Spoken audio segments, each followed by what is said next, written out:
And then in 2019, Mahomes and Brady are having an incredible battle. It's 31-all. They win the toss, New England. They go down the field. Mahomes never touches the ball. Absolutely. So now it took and these are just off the top of my dome. That's 3 games, and then now it's 4th one. That's 4 times, 4 legendary games that could have been even greater if they just had the foresight to say, hey, why don't we just give both teams the ball?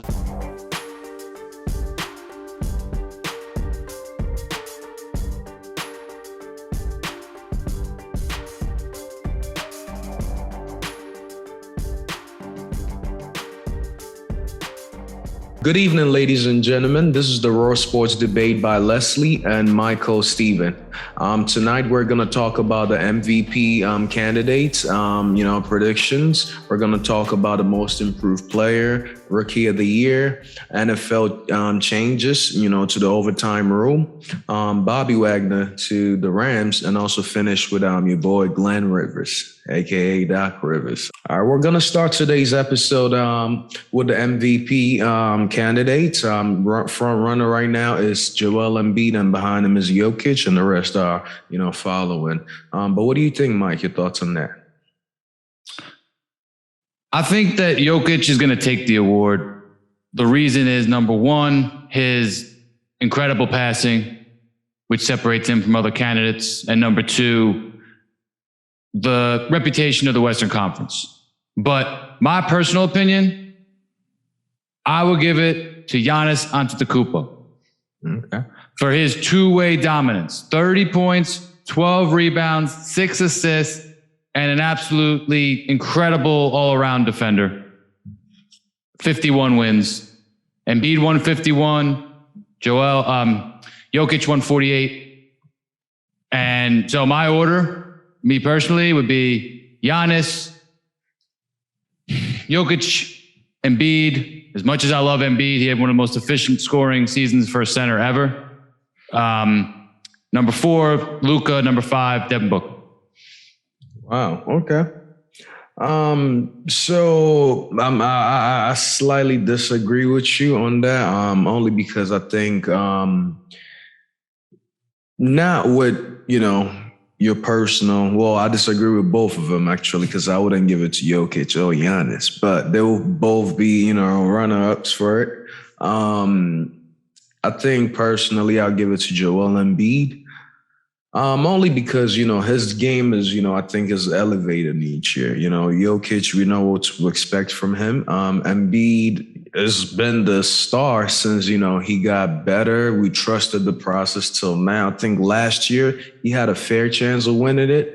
But Jokic, with all those wins and their place in, the Western Conference, he deserved it. But this year, I think Joel Embiid, if it wasn't for some mistakes, personally, I think Doc Rivers and some sluggish games that James Harden had, they should, been either number 1 or number 2 in the East Conference, personally, But you can't take nothing away from Embiid this year. I think he's been doing everything phenomenal, averaging almost 31 points. It's insane. But again, people like Giannis have finding a way to sneak back up, to second and third position. And the last week in the Eastern Conference was amazing as well, too, because if you remember, beginning of this year, they were struggling in the 5th, 6th position, same with Celtics. And then they came up, really big. So that was amazing by him. But also people got to understand Jamal Murray is still out and Jokic is still, finding a way to push through with his team, Denver Nuggets. So and Porter Jr. too, right? Yeah. So with all those guys back, Jokic, you can tell that, again, he is the MVP on his team. Same with Embiid as well. But I think if you take Embiid out of Philly, they don't make the playoffs. They don't even sniff 11th position, I think Denver Nuggets might make the play-in tournament, So I think they have a better team, but Jokic makes them a lot more better. Philly doesn't have that great of a team, but I think Joel Embiid makes them, something to be, scared of personally. And you know what? You're entirely correct, because there's no right answer here. I feel bad even putting Joel third because you're right. Out of the three coaches, he's probably got the worst coach. You had the Ben Simmons situation. Absolutely. And you just think about the dominance, the way Joel dominates, getting the other team in foul trouble, being a terror in the paint, working on his passing. I think he hit 37% of his threes as well. So, you know what? I wouldn't be mad if all three of them are worthy. This happens, I feel like, and even Booker and Luka, like some years there's just guys who are worthy. It seems like there's three above the others right now, but it's a tough year. And that's why, like, I don't always prescribe to the MVP thing because Joel had 2 straight MVP type seasons and he may not win it, but in my book, it's like, hey, that's an MVP type season. Absolutely, I do agree with that. But we're gonna jump into the next topic. That will be the most improved player this year. I'll let you start this one off as well. Who do you think? My pick would be Ja Morant. The reason is Ja Morant. Okay. The reason is as great as he was last year, he came on strong at the end, had some nice performances, but he only averaged 19 points a game. Yeah. And this year he averaged 27 points, 7 assists, shot a little better from the field. And to take that jump from really good to a great player like he is right now and a 2 seed, like, yeah, he's got a good team around him and he missed some games this year, but the play, the all-around dominance, the defensive block, some of the great highlights he's had on that end as well. Taking that jump from good to great is very difficult. And he did it in his 3rd year, and I'm just very impressed by him this year. Absolutely.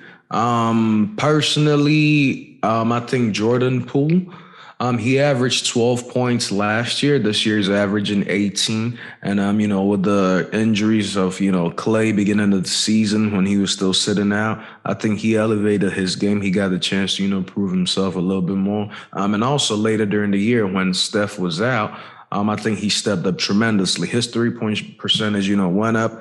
Point percentage, assist, just by, getting more minutes, with the greats like Steph and Clay being hurt. I think he did take his game to, the next level, going from 12 points to 18, even though it doesn't look like them a lot. But when you're in the Warriors and you score more than 15 points, you're doing something phenomenal because you have guys like, Steph and Clay to at least put up 50 combined, So if you put up 15, you got the whole team doing, not too much, and it makes it easy for, especially the bench players as well. So I think personally, he is who I would give the most improved player to, Jordan Poole. He played very well on defense as well, from what I saw. And he also played well against the Suns. I know that. Watched a couple of those games and he was lighting them up. So. Yeah.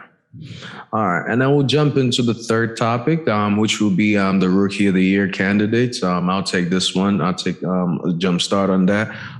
Personally, I think this is a tough one, between Evan Mobley, Cade Cunningham, and Scotty Barnes. Scotty Barnes this year averaged 15 points a game. Cade Cunningham was averaging 17, and then Evan Mobley is averaging 15 points and 8 assists, 8 rebounds. Sorry. Personally, I think it's looking like Scotty Barnes, because one, he helped this team get to the playoffs. The Pistons also didn't have that great of a season as an organization. So it's hard to, look at Cade Cunningham, even though he's averaging 17 points. I think all three of them have, tremendous talent. Cavs, playing tournament, looking real good as well. So Evan Mobley could be worthy of it, but I think I'll put him third personally. I think second, I'm conflicted between Cade Cunningham and Scotty Barnes, but again, I'll give it to Scotty just because, personally, I think, helping Toronto in the playoffs and also being a great factor, huge factor. He can guard one of five. He's smaller for some fives, but believe it or not, he can guard one of five. He gave James Harden a lot of problems this year. He's been in front of Kyrie. He's stolen the ball from a couple of people this year. Been in front of LeBron. When these young guys take the step to personally guard these great athletes, I think personally it speaks a lot of value. Of their confidence and talent. Cade Cunningham, I think, the sky's the limit for that kid. He can shoot the ball, pass, play defense, 6 to 8 point guard. I think, it's only up from here. I'll put Cade number 2. If they all didn't make the playoffs, I'd put Cade number 1. But, with Scotty making the playoffs personally, I think, his ceiling is also, as high as it could also get. What is your take on that? No, I think all three were impressive. I'm with you. I would side to Mobley. Mobley, okay. Yeah. Only, and the tiebreaker for me is I believe Sky didn't play quite as much early in the season. He had this hand injury going on. Yeah. Yeah, but we're splitting hairs here. So, obviously, like you said, great season for all three. But, you got to start making tiebreakers in those instances. So, I'd put Cade Cunningham third, Scotty Barnes second. I understand it's a team game, but I'm going to pick the guys who made the playoffs, even with rookie of the year. So, absolutely. And another guy to watch out for that didn't make it on this list, Jalen Green. Shout out to Jalen Green on the Houston Rockets. I think his ceiling is also up from here. Personally, he has the athleticism. He can shoot the ball. He can guard, I think it's also up from here. Some of these guys weren't, unfortunately didn't have a great team around them.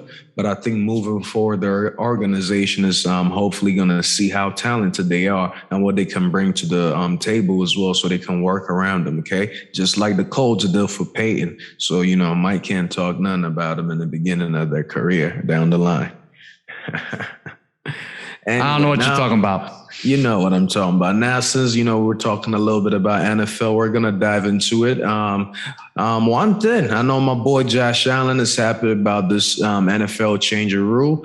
So now both teams get a possession of the ball, but this is only for the playoffs. Okay, so now it's not going to be decided by the coin toss and who starts and who finishes. Each team gets the ball back if the other team scores. What are your thoughts on that, Mike?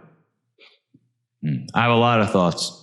First off, the viewers want to hear it. Let's go.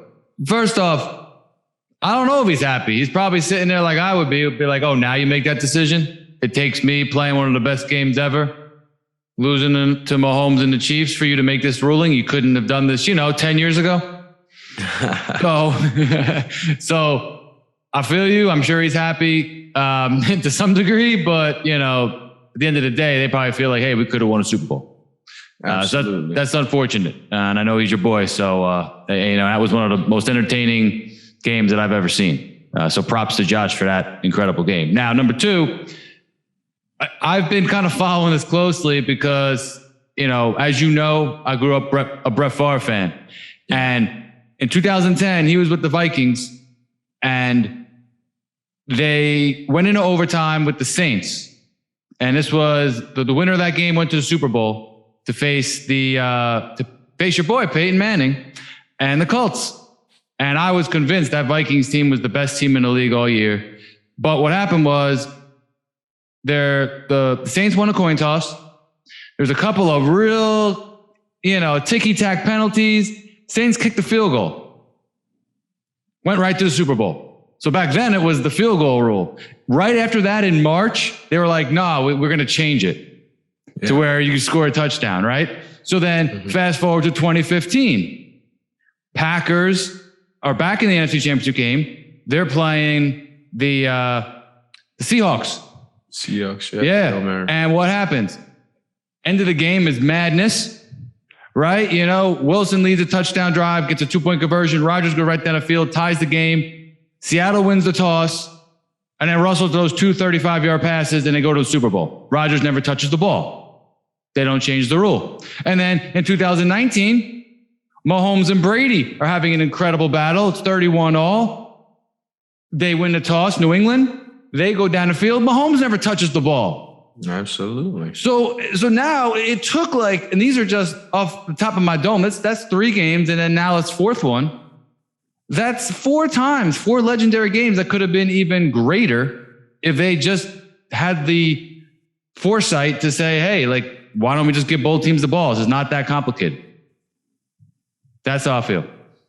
I'm with you on that. I think this is a long time coming. I'm a huge college football fan. So I've always been this is why I love college. This is why I love college, because personally, everybody should get a chance. A coin toss should not decide, the same way I think the Chiefs, in some fashion, I don't want to say lucky, but in some sense, I had a little bit of luck with a coin toss because if Josh Allen gets this ball back, and AFC Championship might be Bengals and Bills instead, and that might be a whole different scenario because you know how I love my boy Josh Allen, I think it's a long time coming. The NFL needs this. I personally wish it comes down to, the whole season, not just the, postseason. Because, at the end of the day, it's still the same game just because it's a postseason and then regular season doesn't change it. It's not soccer and then it turns into football. It's both football, you understand? So I think we should try to, hopefully they push it to a point where it can get down to, the whole season, throughout the season and even preseason, let these guys play. No ties in the NFL. I stand for that. Now that should be the next. No ties. Hey, one day. But listen, there are people out there that think, hey, listen, all the defense has to do is make one stop. And those are usually the defensive players, former defensive players that say that. And I understand their point. I respect that. But at the end of the day, those examples that I gave, there were Hall of Fame legendary quarterbacks all over there, okay?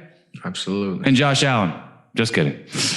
The thing is that they're all of course you want them to have the ball. You think the defensive players on Buffalo wanted to go out there? They wanted Josh Allen to have the ball. So that's what we have to realize. Mm-hmm. It's yeah, you could try to make that argument, but nah, man, you want to put the ball in your offense's hands. Well, it depends. If you have Jimmy Garoppolo, I say no. Ooh, personally, but hear me out. I think when it comes to the coin toss, when it's a do or die, I think you always got to put it in where you trust more. Like, for example, if the Saints are playing the Niners, you got to ask yourself, who's going to be the quarterback? Is it going to be Drew Brees or Jameson Winston? If it's Winston, let's send the Niners D out there. If it's going to be Drew Brees, we'll take our chances on Jimmy G and Kyle Shanahan's play calling. So I think that's where, it kind of came down to. But yeah, you're right. Most teams will probably bank on their offense, but there are certain teams that their defense give them a better chance. Their defense are, at a better advantage of stopping somebody's best offensive day than they putting up, like the Jets. I would trust the Jets each year on their defense. I don't know who's ever going to be, on offense for them, Unfortunately, I hope my team doesn't get like that because it would be sad. I mean, we're close with our quarterback situation, but we're not there yet today. Yeah, I saw a new commercial with Jimmy GQ the other day. Did you see that one? I loved it. What, Subway? Yeah. Eat fresh. Yeah. He's gonna be eating fresh somewhere else, not in the Bay. Okay, I'm all for Jimmy out. It's Jimmy out. We got a hashtag it Jimmy out. Okay, but yeah, now since we're gonna talk about Jimmy, we're gonna stay in the NFC West. All right, Bobby, your boy Bobby Wags is going to the Rams, staying in the same division, 5 years. I think $60 million deal. Thoughts on that? Bobby Wagner is one of the greatest linebackers of all time. How many straight all-pro teams? 8 or 9? Yeah. Him and Luke Kuechly were the best linebackers. Obviously, some other great linebackers as well over that time. Patrick Willis. Those 4 greatest to ever do it. Yeah. Well, lately. The GOAT is Lawrence Taylor. We all know that. Well, in my humble different opinion. positions. Yeah. If we're talking about a true inside middle linebacker, I think personally, Ray, Patrick. A little different. Ray Lewis, Patrick Willis, those two kind of almost neck and neck, and then Bobby and Luke. I don't know who I'll give it to though. Those two, but it's 3 and 4. One of them. I will be honest. Brian Urlacher as well too. Let's not forget that. Yeah, absolutely. Yeah, there's a lot of great linebackers. Yeah, a lot of. No disrespect to any of those. Anyone we didn't mention. Yeah. There's a whole lot. Bobby. So he's had a great career. He was drafted in 2012. He's so strong. You know what impresses me about Bobby Wagner? I'll be watching the game with people who aren't necessarily great football fans, and I'll see Bobby Wagner like go downfield and defend a pass against Devontae Adams, and I was like, did you see that? Mm-hmm. And I'd be like, oh, it didn't seem like anything. I'm like, that was a linebacker covering one of the best receivers in the league, 50 yards down the field against Aaron Rodgers, and he's deflecting the ball, covering Gronk. His versatility as a linebacker is amazing. Not to mention his incredible tackling ability and, rushing to the quarterback at times, stopping the run. So just an overall versatile, great linebacker. But I will caveat this. I do believe that he has lost a slight step. Just organically. I mean, he's been in the league 10 years. Your body can only take so much, even with everything people could do for their bodies in this day and age. Yeah. Bobby he made a lot of tackles last year. He really held the Seattle defense together, but I could just tell that guys were getting a couple more yards on him than in his prime. So I do think there's a reason that Seattle didn't want to give him 5 years. Okay. But I do think that this will definitely help the Rams in the next couple of years for sure. Okay. So yeah, personally, I was shocked that, he got, first of all, released. He could have been traded for something. But yeah, he got released and he was released without his notice, So I think he stayed in the West to, make it personal and play Seattle twice a year, which I love that about some players, Put that on your shoulder, let it motivate you, teach them and let them know. Why you should sometimes bank on yourself and why, when somebody doubts you, you go above and beyond, it builds character for young kids that, look up to, guys like Bobby Wagner, but personally, I think, the Rams are going to be a better team. Seattle just lost a great one in Bobby Wagner. I think if 65 million, they gave him 5 for 50. I think, it comes up to 65 with incentives. Seattle could have given him that money. You know what I mean? Let him retire there, just like the Niners did with, Patrick Willis. There's some great plays you can't let go. He might lose a step here and there, but with that team in Seattle, he can teach the next linebacker. He can motivate the guys around. Leadership like that. Leadership. You need leadership. Sometimes losing a step here. And here's the thing: Seattle's not a Super Bowl contender, or even close to even making the playoffs. Or play in. If LeBron was in the NFL, made a play in for the NFL, my point is you shouldn't let him go that easily. I think it was such a slap in the face, and that's why I think personally he's gonna stay there and do some damage. And I guarantee you're gonna hear about him. That guy's amazing. Since Patrick Willis, I don't see a lot of guys that could wrap a running back up with just one arm and toss him. That guy is that strong. He's a freak of nature. So I think, like I said, Seattle lost a great one, but personally, he's going to be, lighting it up in the Rams locker room as well, and on and off the field. Very good. I have a thought. I feel like Seattle and Pete Carroll, they're like wannabe Bill Belichick's and New England. They're trying to act like, oh, we're going to get rid of guys before they decline. Everyone who leaves Seattle seems to have some kind of animosity toward them. Earl Thomas was flicking off the sideline. Sherman left and went to the Niners. Yeah. Russell feels a certain type of way. Mm-hmm. Bobby Wagner. At the very end, Yeah, it seems like they're not closing out, with their players in the right fashion. It just seems to be a trend to me. Mm-hmm. And I don't know. I guess time will tell. But like you said, it's telling that he stayed in the division.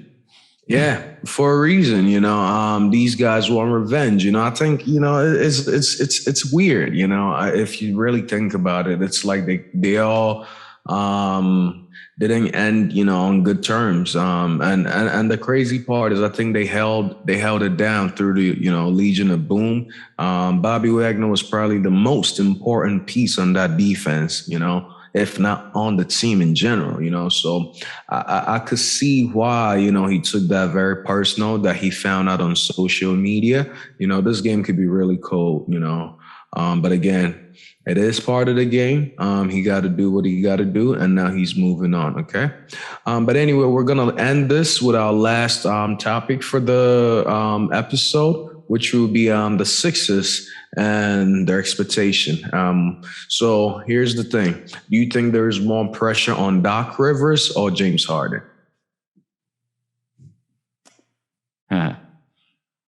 James Harden. Love it. James. Oh, okay. Okay.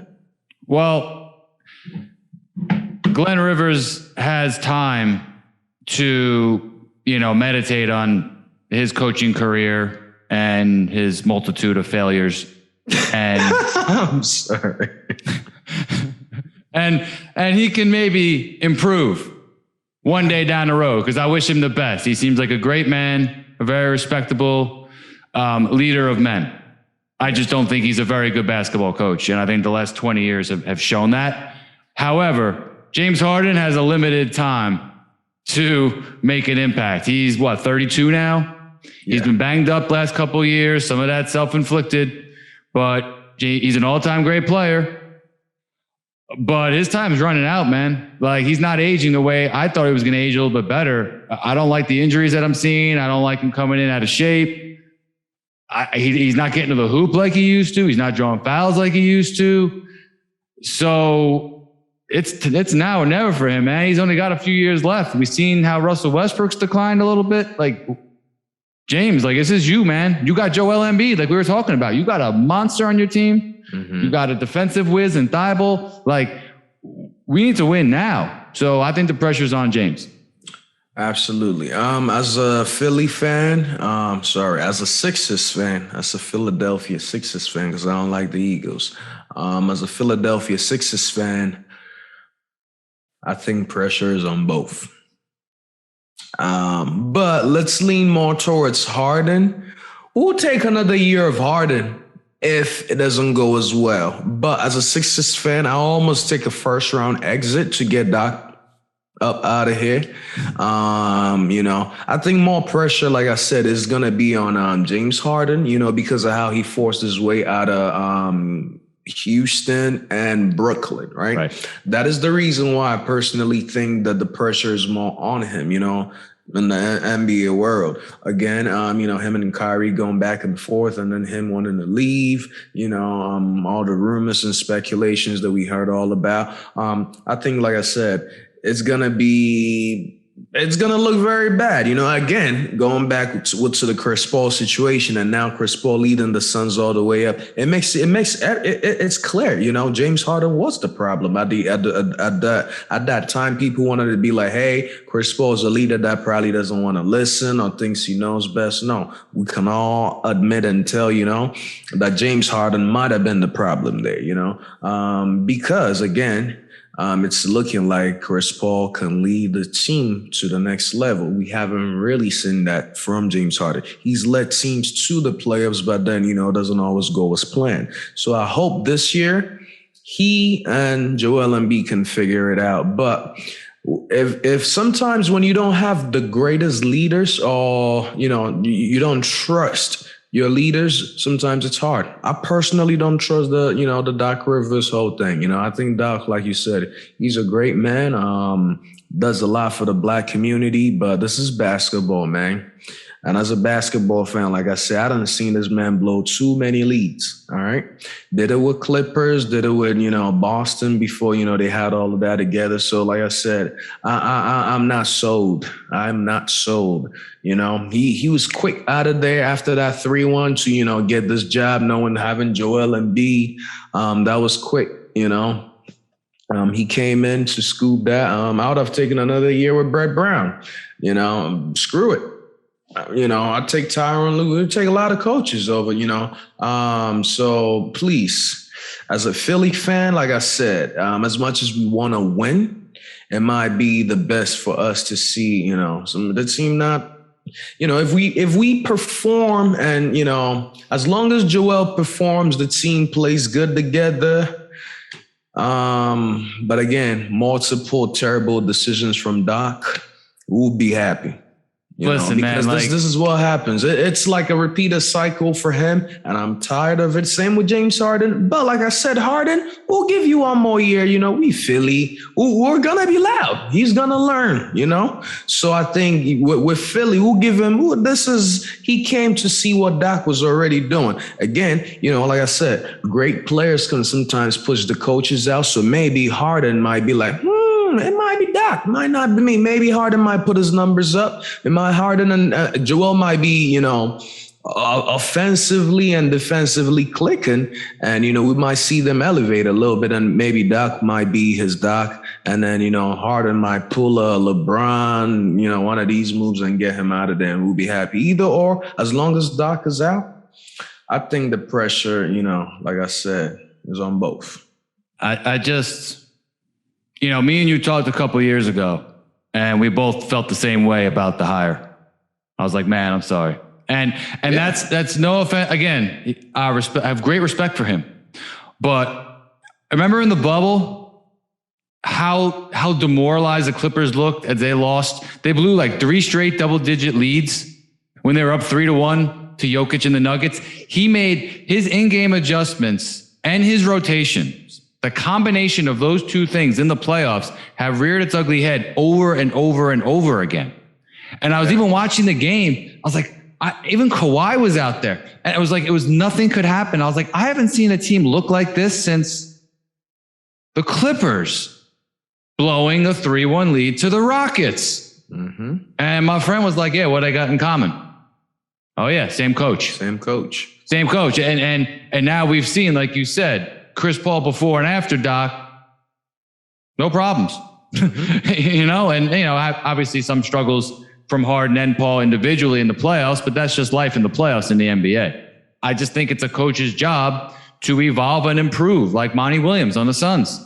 He's gotten better. He admits he's like, yeah, I wasn't as good early in my career. I didn't make the adjustments. Mm-hmm. I didn't have you can own the locker room. And again, Rivers does that. But if you're not making the in-game adjustments and you're messing up the rotations, because let's watch this series. Is he going to play? Is he going to stagger Harden and Embiid? Because they can play together, but they have to play individually. We know they both can play without each other. Mm-hmm. He didn't figure that out with Blake Griffin and Chris Paul until like year 5. He's like, yeah, we might start staggering them.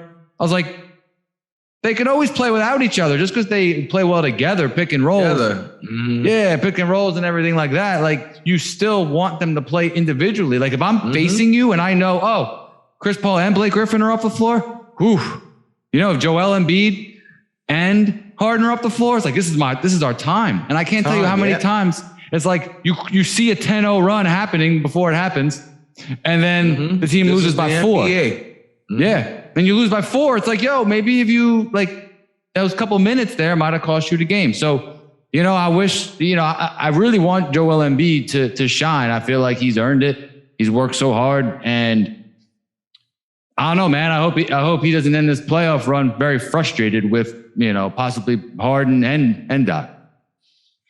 Like I said, even frustrated, Doc could go. So out of Harden and Doc, we'll let Doc go and keep Harden. Best situation. But pressure on Harden, man. Pressure is on Harden. Pressure definitely is on Harden. But if we do not perform, yes, Harden, just know the next year Philly is not going to be nice to you. Okay? Man. And Doc got to go. Okay? So, again, amazing episode today. All right? Again, this show, Raw Sports Debate, brought to you by